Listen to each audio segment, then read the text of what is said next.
Hey guys, welcome back to my channel. So I have been watching a lot of videos by Peter Draws. He is a little odd, but I don't know. I like watching his videos. And in some of them he reads fairy tales over his like drawings and stuff, and his are in real time, but that's not what this is gonna be. But I decided that I'm gonna read The Yellow Wallpaper by Charlotte Perkins Stetson, if that's how you say her name. I read this in high school and I remember really liking it, and I haven't read it since high school, so I guess I thought we could read it together. So that's what I'm gonna do. It is very seldom that mere ordinary people like John and myself secure ancestral halls for the summer. A colonial mansion, a hereditary estate, I would say a haunted house, and reach the height of romantic felicity. But that would be asking too much of fate. Still, I will proudly declare that there is something queer about it. Else, why should it be let so cheaply? And why have stood so long untenanted? John laughs at me, of course, but one expects that in marriage. John is practical in the extreme. He has no patience with faith, an intense horror of superstition, and he scoffs openly at any talk of things not to be felt and seen and put down in figures. John is a physician, and perhaps, I would not say it to a living soul, of course, but this is a dead paper and a great relief to the mind. Perhaps that is one reason I do not get well faster. You see, he does not believe I am sick, and what can one do? If a physician of high standing and one's own husband assures friends and relatives there is nothing the matter with one but temporary nervous depression, a slight hysterical tendency, what is one to do? My brother is also a physician and also of high standing. He says the same thing. So I take phosphates or phosphites or whichever it is, and tonics and journeys and air and exercise, and I am absolutely forbidden to work until I am well again. Personally, I disagree with their ideas. Personally, I believe that congenial work with excitement and change would do me good. But what is one to do? I did write for a while in spite of them, but it does exhaust me a good deal, having to be so sly about it or else met with heavy opposition. Sometimes I fancy that in my condition, if I had less opposition and more society and stimulus. But John says the very worst thing I can do is to think about my condition, and I confess it always makes me feel bad. So I will let it alone and talk about the house. The most beautiful place. It is quite alone, standing well back from the road, quite 3 miles from the village.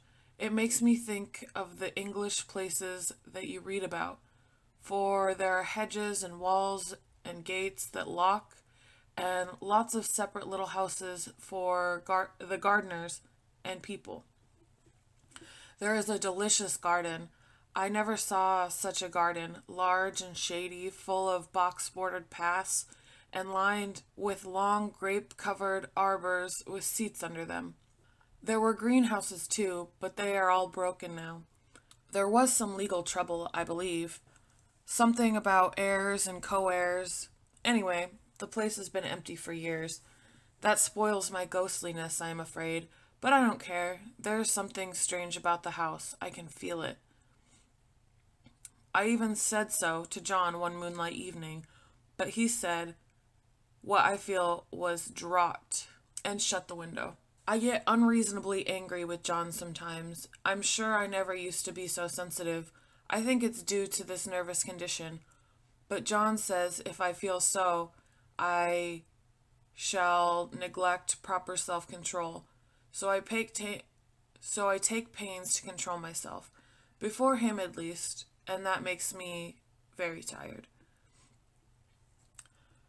I don't like our room one bit. I wanted one downstairs that opened onto the plaza and had roses over the windows and such pretty old-fashioned sits hanging. But John would not hear of it. He said there's only one window and no room for two beds and no near room for him if he took another. He is very careful and loving and hardly lets me stir without special direction.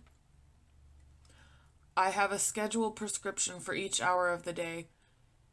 He takes all care for me, and so I feel basely ungrateful to value it more. He said we came here solely on my account, that I was to have perfect rest and all the air I could get. Your exercise depends on your strength, my dear, he said, and your food somewhat on your appetite, but air can be absorbed all the time. So we took the nursery at the top of the house. It is a big, airy room, the whole floor nearly, with windows that look all ways, and air and sunshine galore. It was nursery first, and then playroom and gymnasium. I should judge, for windows are barred for little children, and there are rings and things on the wall. The paint and paper look as if a boys' school had used it. It is stripped off, the paper, in great patches all around the head of my bed, about as far as I can reach, and in a great place on the other side of the room, low down. I never saw a worse paper in my life. One of those sprawling, flamboyant patterns committing every artistic sin. It is dull enough to confuse the eye in following, pronounced enough to constantly irritate and provoke study, and when you follow the lame, uncertain curves for a little distance, they suddenly commit suicide, plunge off the outrageous angles, destroy themselves in unheard of contradictions. The color is repellent, almost revolting. The smothering, unclean yellow, strangely faded by the slow-turning sunlight. It is a dull yet lurid orange in some places and sickly sulfur tint in others. No wonder the children hated it. I should hate it myself if I had to live in this room long. There comes John, and I must put this away. He hates to have me write a word.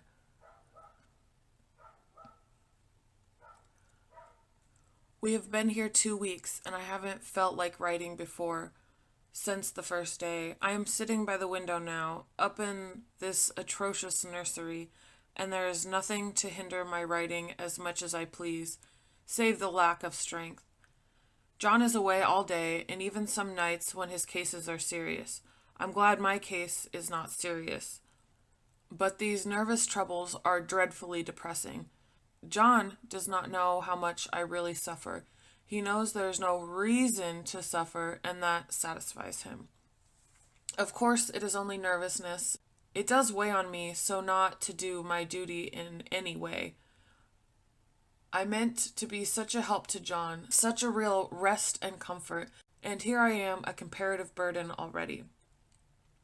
Nobody believe what an effort it is to do what little I am able to dress and entertain and order things.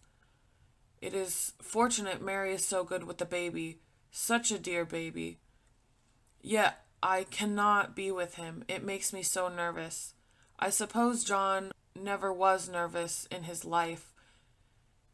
He laughs at me about this wallpaper. At first, he meant to repaper the room, but afterwards he said I was letting it get the better of me, and that nothing was worse for a nervous patient than to give way to such fantasies. He said that after the wallpaper was changed, it would be the heavy bedside, and then the barred windows, and then the gate at the head of the stairs, and so on. You know the place is doing you good, he said. And really, dear, I don't care to renovate the house just for 3 months' rental. Then let us go downstairs, I said. There are such pretty rooms there. Then he took me into his arms, called me a blessed little goose, and said that he would go down into the cellar if I wished, and to have it whitewashed into the bargain. But he is right enough about the beds and the windows and things. It is an airy and comfortable room as any one need wish, and, of course, I would not be so silly as to make him uncomfortable just for a whim. I'm really getting quite fond of this big room, all but that horrid paper. Out of one window I can see the garden, those mysterious deep-shaded arbors, and the riotous old-fashioned flowers, and the bushes, and the gnarly trees. Out of another I get a lovely view of the bay, and a little private wharf belonging to the estate. There is a beautiful, full-shaded lane that runs down there from the house. I always fancy I see people walking in these numerous paths and arbors, but John has cautioned me not to give way to fancy in the least. He says that with my imaginative power and my habit of story making, a nervous weakness like mine is sure to lead to all manner of excited fantasies, and that I ought to use my will and good sense to check the tendency. So I try.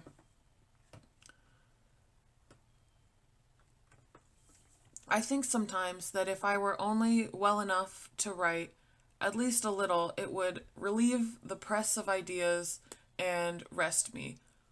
But I find I get pretty tired when I try. It is so discouraging not to have any advice and companionship about my work. When I get really well, John says we will ask Cousin Henry and Julia down for a long visit, but he says he would as soon put fireworks on my pillowcase to let me have those stimulating people about now. I wish I could get well faster, but I must not think about it.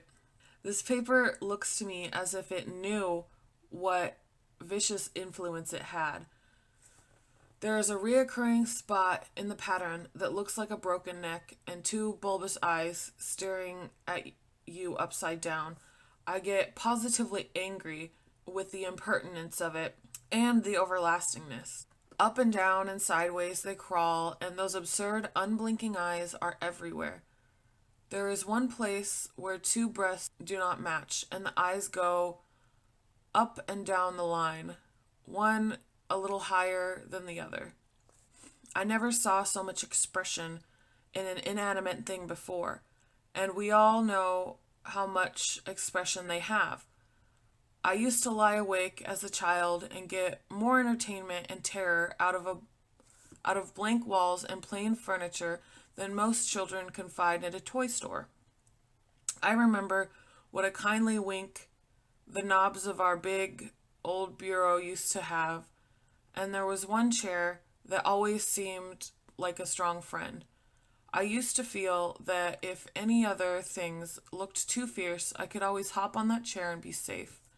The furniture in this room is no worse than inharmonious, however, for we had to bring it all from downstairs. I suppose when this used to be a playroom, they had to take all the nursery things out, and no wonder. I never saw such ravages as the children have made here. The wallpaper, as I said before, is torn off in spots, and is sticketh closer than a brother.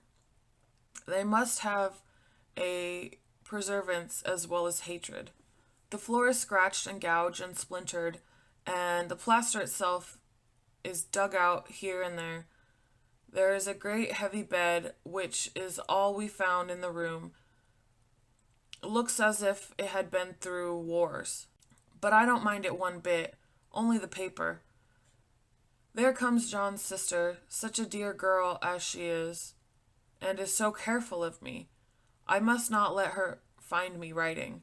She is a perfect and enthusiastic housekeeper, and hopes for no better profession. I verily believe that she thinks it is writing which made me sick. But I can write when she is out and see her a long way off from the windows. There is one that commands the road, a lovely shaded winding road, and one that just looks off over the country, a lovely country too, full of great elms and velvet meadows.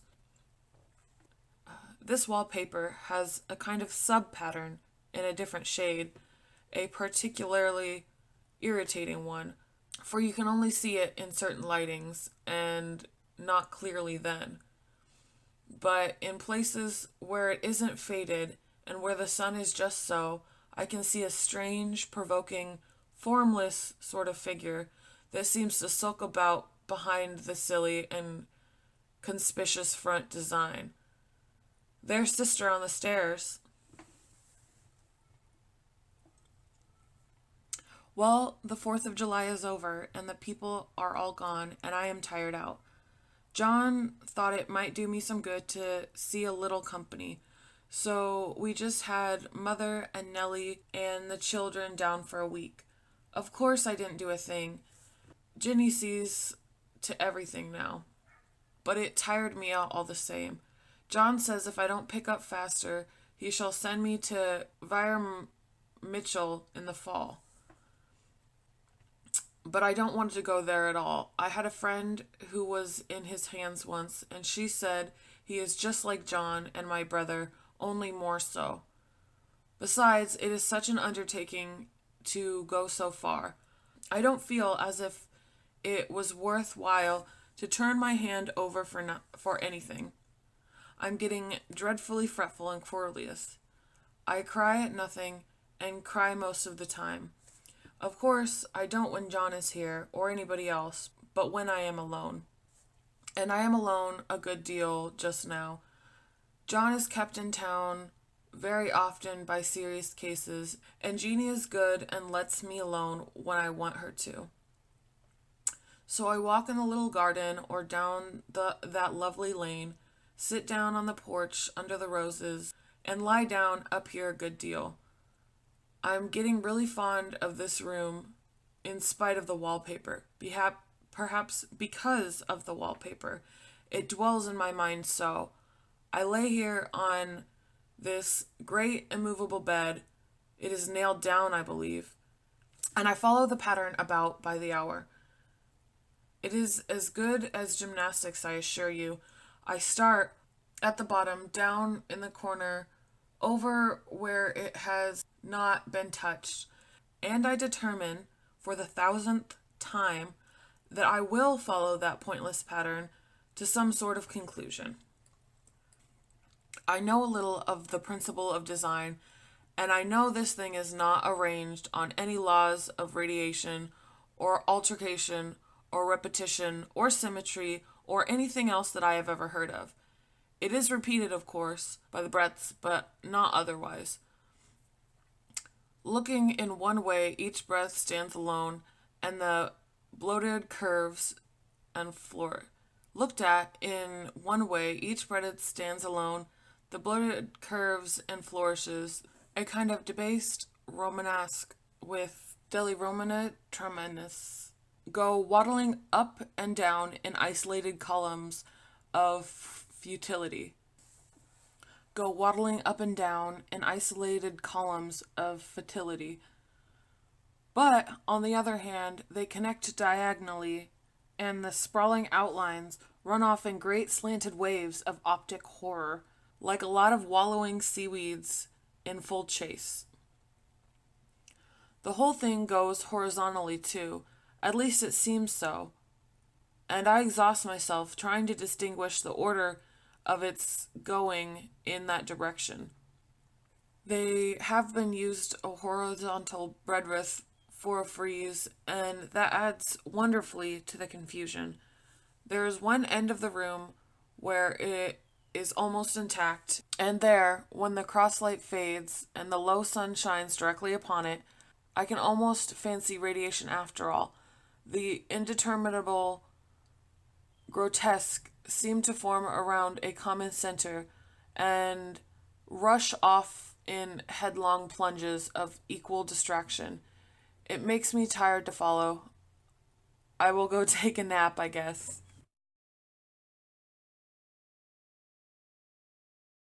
I don't know why I should write this. I don't want to. I don't feel able. I know that John would think it absurd, but I must say what I feel and think in some way. It is such a relief, but the effort is getting to be greater than the relief. Half of the time now I am awfully lazy and lie down ever so much. John says I mustn't lose my strength and has made me take cod liver oil and lots of tonics and things, to say nothing of ale and wine and rare meat.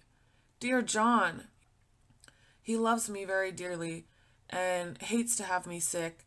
I tried to have a real, earnest, reasonable talk with him the other day, and I tell him how I wish he would let me go and make a visit to cousin Henry and Julia. But he says I wasn't able to go, nor able to stand it after I got there, and I did not make out a very good cause for myself, for I was crying before I had finished. It is getting to be a great effort for me to think straight. Just this nervous weakness, I suppose. When dear John gathered me up in his arms and carried me upstairs and laid me in bed, he sat by me and read to me until it tired my head. He said I was his darling and his comfort and all he had, and that I must take care of myself for his sake and keep well. He says no one but myself can help me out of it, and that I must use my will and self-control and not let any silly fancies run away with me. There's one comfort. The baby is well and happy and does not have to occupy this nursery with the horrid wallpaper. If we had to use it, that blessed child would have. What a fortunate escape. Why, I wouldn't have a child of mine, an impressionable little thing, live in such a room for worlds. I never thought of it before, but it was lucky that John kept me in here after all. I can stand it so much easier than a baby, you see. Of course, I never mention it to them any more. I am too wise to, but I keep watch of it all the same. There are things in the wallpaper that nobody knows but me, or ever will. Behind the outside pattern, the dim shapes get clearer every day. It is always the same shape, only very numerous. And it is like a woman stomping down and creeping about behind the pattern. I don't like it one bit. I wonder, I begin to think, I wish John would take me away from here.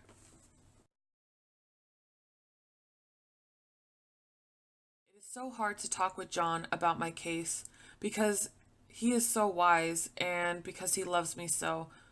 But I tried last night. It was moonlight. The moon shines in all around just as the sun does. I hate to see it sometimes. It creeps so slowly and always comes in by one window or another. John was asleep and I hated to waken him. So I kept still and watched the moonlight on the undulating wallpaper until I felt creepy. The faint figure behind me seemed to shake the pattern as if she wanted to get out. I got up softly and went to feel and see if the wallpaper did move. And when I came back, John was awake. "What is it, little girl?" he said. "Don't go walking about like that. You'll get cold." I thought it was a good time to talk, so I told him that I really was not gaining here and that I wished he would take me away. "My darling," he said, "our lease will be up in 3 weeks, and I can't see how to leave before. The repairs are not done at home, and I cannot possibly leave town just now. Of course, if you were in any danger, I could, and I would, but you really are better, dear, whether you can see it or not. I am a doctor, dear, and I know. You are gaining flesh and color, your appetite is better, and I really feel much easier about you." "I don't weigh a bit more," I said, "nor as much. My appetite may be better in the evening when you are here, but it is worse in the morning when you are away. Bless your little heart, he said with a big hug. She shall be as sick as she pleases. But now let's improve the shining hours by going to sleep and talking about it in the morning. And won't you go away? I asked gloomily. Why, how could I, dear? It is only 3 weeks more, and then we will take a nice little trip of a few days while Jenny is getting the house ready. Really, dear, you are better. Better in body, perhaps, I began, but stopped short, for he sat straight up and looked at me with such a stern, reproachful look that I could not say another word. My darling, he said, I beg of you, for my sake and for our child's sake, as well as for your own, that you will never for one instant let that idea enter your mind. There is nothing so dangerous, so fascinating to a temperament like yours. It is a false and foolish fancy. Can you not trust me as a physician when I tell you so? So, of course, I said no more on that score, and we went to sleep before long.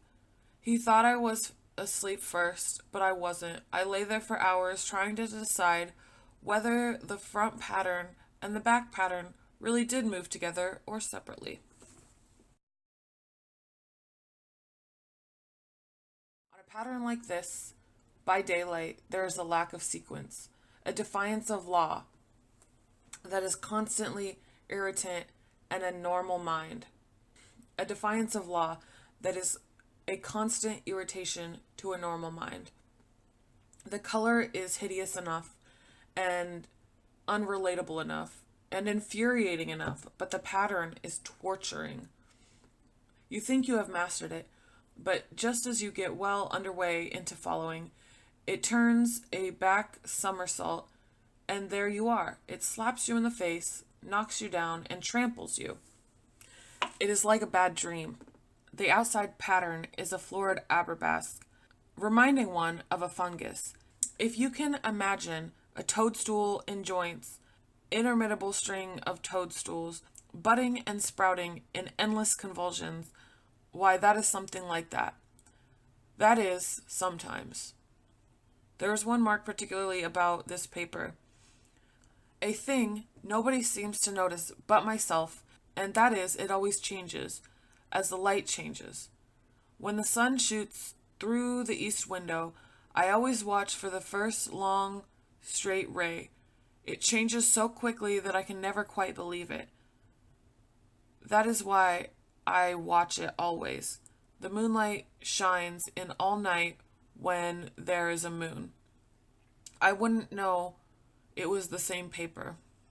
At night, in any kind of light, in twilight, candlelight, lamplight, and the worst of all by moonlight, it becomes bars, the outside pattern, I mean, and the woman behind it is as plain as can be.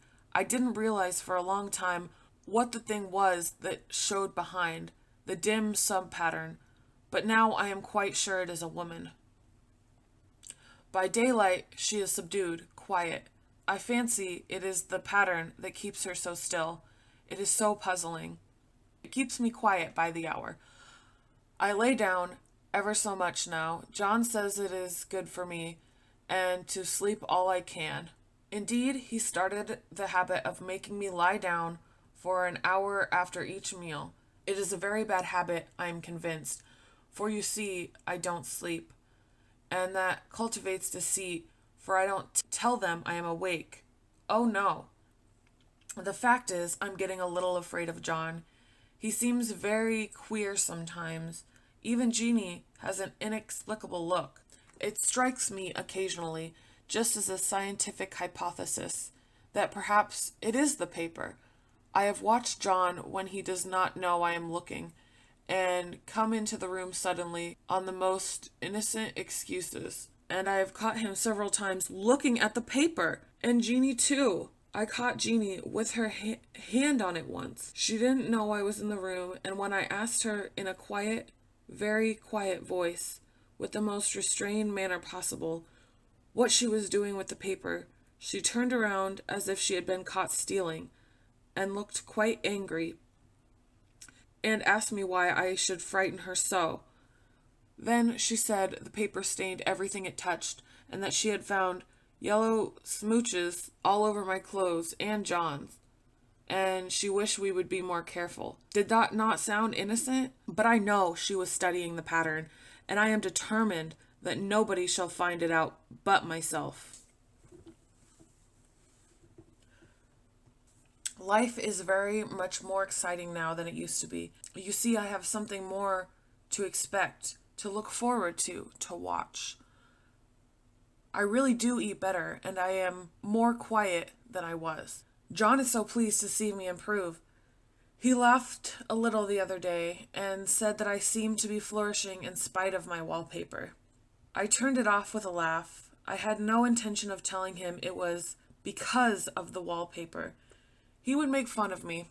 He might even want to take it away from me. I don't want to leave now until I found it out.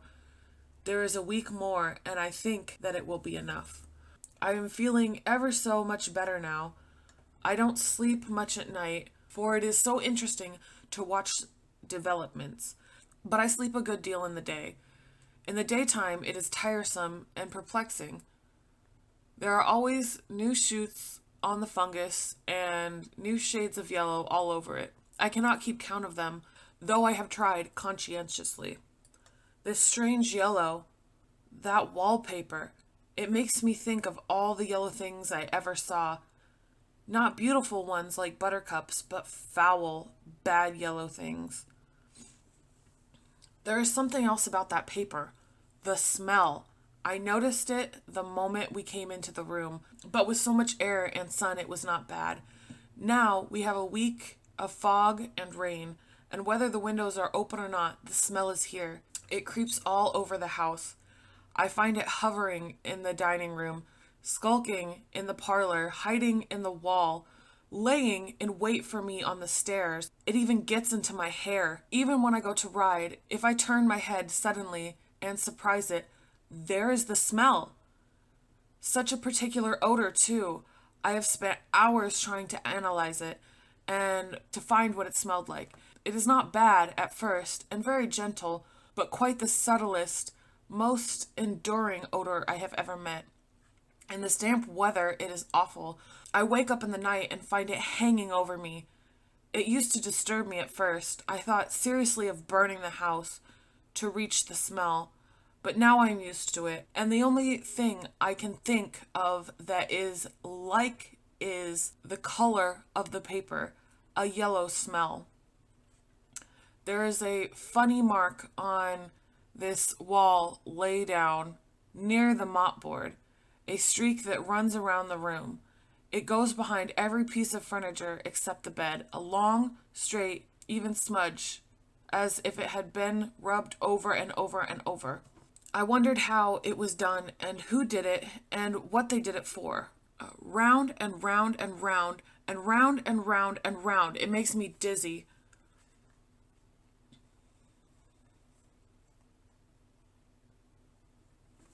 I really have discovered something at last. Through watching so much at night, when it changes so, I have finally found you. The front pattern does move, and no wonder. The woman behind shakes it. Sometimes I think there is a great many women behind, and sometimes only one. She crawls around fast, and her crawling shakes it all over. Then, in very bright spots, she keeps still. And in very shady spots, she just takes a hold of the bars and shakes them hard. And she is all the time trying to climb through, but nobody could climb through that pattern. I think that is why it has so many heads. They get through, and then the pattern strangles them off and turns them upside down and makes their eyes white. And if those heads were covered and taken off, it would not be half so bad. I think the woman gets out in the daytime, and I'll tell you why. Privately, I've seen her. I can see her out of every one of my windows. It is the same woman, I know, for she is always creeping, and most women do not creep by daylight. I see her in that long shaded lane, creeping up and down. I see her in those dark grape arbors, creeping all around the garden, and I see her on the long road under the trees, creeping along, and when a carriage comes, she hides underneath the blackberry vines. I don't blame her one bit. It must be very humiliating to be caught creeping by daylight. I always lock the door when I creep out by daylight. I cannot do it at night, for I know John would suspect something at once, and John is so queer now, and I don't want to irritate him.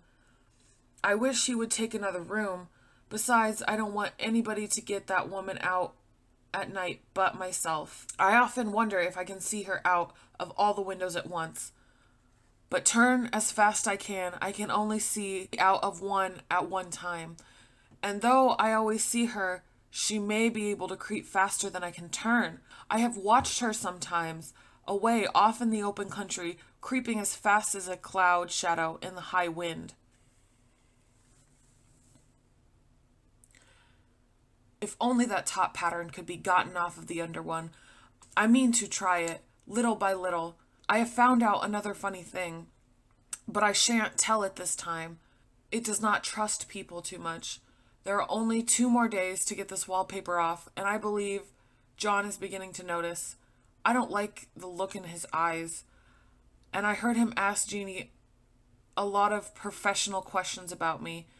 She had a very good report to give. She said I slept a good deal in the day. John knows I don't sleep very well at night, for all I'm so quiet. He asked me all sorts of questions too, and pretended to be very loving and kind, as if I couldn't see through him. Still, I don't wonder he acts so, sleeping under this paper for 3 months. It only interests me, but I feel sure John and Jeannie are secretly affected by it. Hurrah! It is the last day, but it is enough. John to stay in town overnight and won't be out until this evening. Jeannie wanted to sleep with me, the sly thing, but I told her I should undoubtedly rest better for a night all alone. That was clever, for I really wasn't alone a bit. As soon as it was moonlight, the poor thing began to crawl and shake the pattern. I pulled, and she shook, and I shook, and she pulled, and before the morning we had peeled off yards of that paper, a strip about as high as my head and half around the room. And when the sun came and that awful pattern began to laugh at me, I declared I would finish it today. We go away tomorrow, and they are moving all my furniture down to leave things as they were before. Jeannie looked at the wall in amazement, but I told her merrily I did it out of pure spite at the vicious thing. She laughed and said she wouldn't mind doing it herself, but I must not get tired. How she has betrayed herself that time. But I am here, and no person touches this paper but me. Not alive. She tried to get me out of this room and was too patient, but I said it was so quiet and empty and clean now that I believed I would lie down again and sleep all I could, and not to wake me even for dinner. I would call when I woke. So now she is gone, and the servants are gone, and all the things are gone, and there is nothing left but this great bedstead nailed down, with the canvas mattress we found in it. We shall sleep downstairs tonight, and take the boat home tomorrow. I quite enjoy the room now that it is bare again. How those children did tear about here. This bedstead is fairly gnawed, but I must get to work. I have locked the door and thrown the key down into the front path. I don't want to come out, and I don't want to have anyone come in till John comes. I want to astonish him. I've got a rope up here that even Jeannie didn't find. If that woman does get out and tries to get away, I can tie her. But I forgot that I could not reach far without anything to stand on. This bed will not move. I tried to lift and push it until I was lame, and then I got so angry I bit off a little piece of one corner, but it hurt my teeth. But then I peeled off the paper I could reach standing on the floor. It stinks horribly. The pattern just enjoys it. And all those strangled heads and the bulbous eyes and the waddling fungus growths just shriek with dispersion. I'm getting angry enough to do something desperate. To jump out of the window would be an admirable exercise, but the bars are too strong to even try. Besides, I wouldn't do it. Of course not. I know well enough that one step like that is improper and might be misconstrued.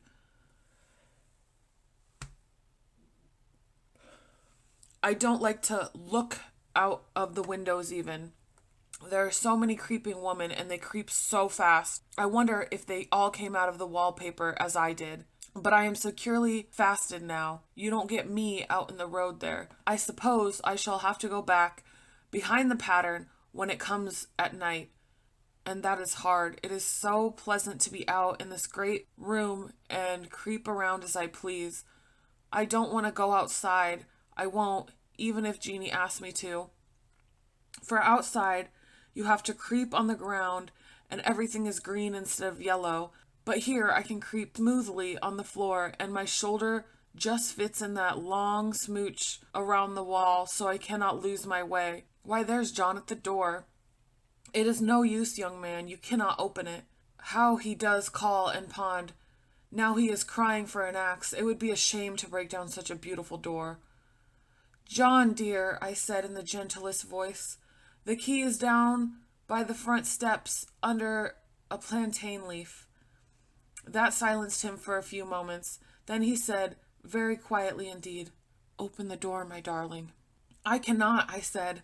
The key is down by the front door under a plantain leaf. And then I said it again, several times, very gently and slowly, and said it so often that he had to go and see. And he got it, of course, and came in. He stopped short by the door. What is the matter? He cried. For God's sake, what are you doing? I kept on creeping just the same way, but I looked at him over my shoulder. I've got out at last, I said, in spite of you and Jane, and I have pulled off most of the paper so you cannot put me back. Now why should a man have fainted? But he did, and right across my path by the wall, so I had to creep over him every time.